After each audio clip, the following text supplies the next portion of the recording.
श्री शिवाय नमस्तुभ्यं। श्री शिवाय नमस्तुभ्यं।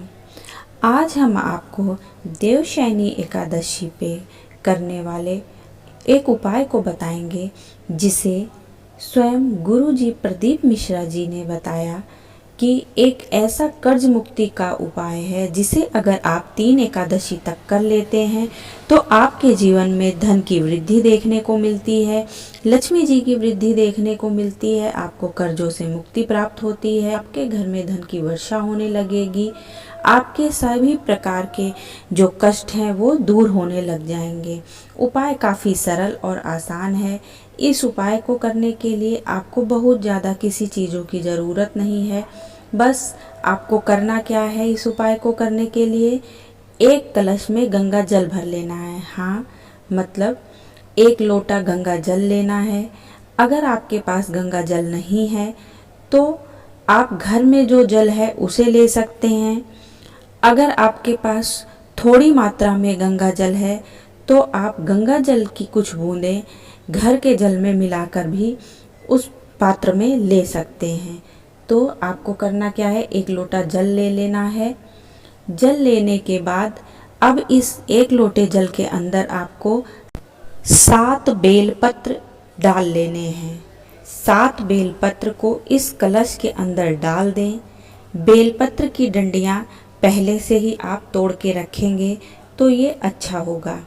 अब 7 बेलपत्र को आप इस कलश के अंदर डाल के इस कलश का पूरा जल आप मंदिर जाके नंदी भगवान का जो उठा हुआ चरण होता है, उठा हुआ चरण मतलब उठा हुआ पाँव, मंदिर में आप देखेंगे नंदी भगवान की जो मूर्ति होगी वहाँ उनका एक चरण उठा हुआ होगा, उनके उठे हुए पाँव पे इस कलश का पूरा जल आपको नंदी के उस उठे हुए पाँव पे अर्पित कर देना है।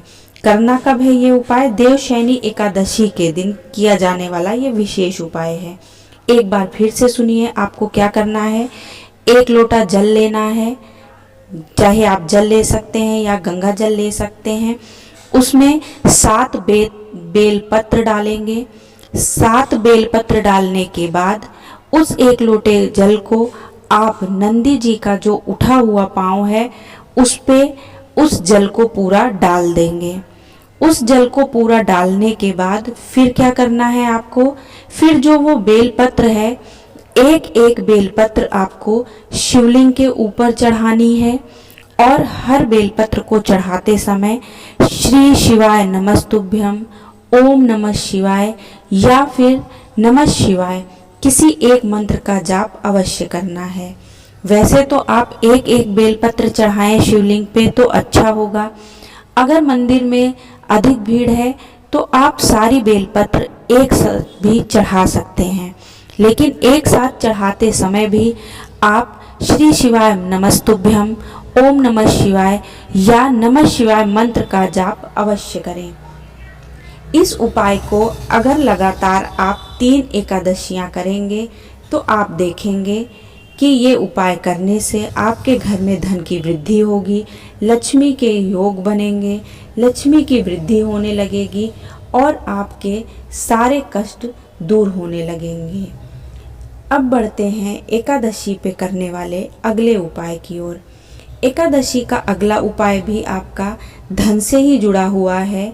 धन से जुड़ा मतलब अगर आप एक कमा रहे हैं, सवा खर्च कर रहे हैं, पैसा घर में टिक नहीं रहा है, पैसा कभी बीमारियों में लग रहा है, कभी घर की फजूल खर्चियों में लग रहा है, या फिर घर में बहुत ही कलेश देखने को मिलता है।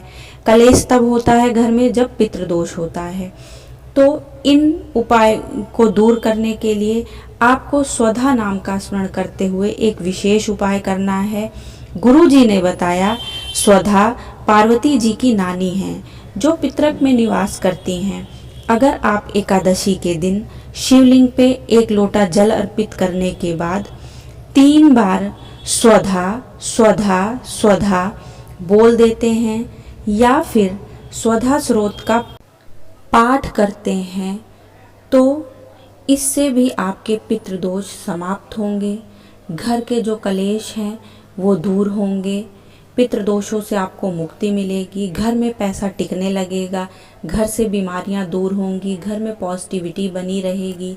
ये उपाय आप एकादशी के दिन कर सकते हैं।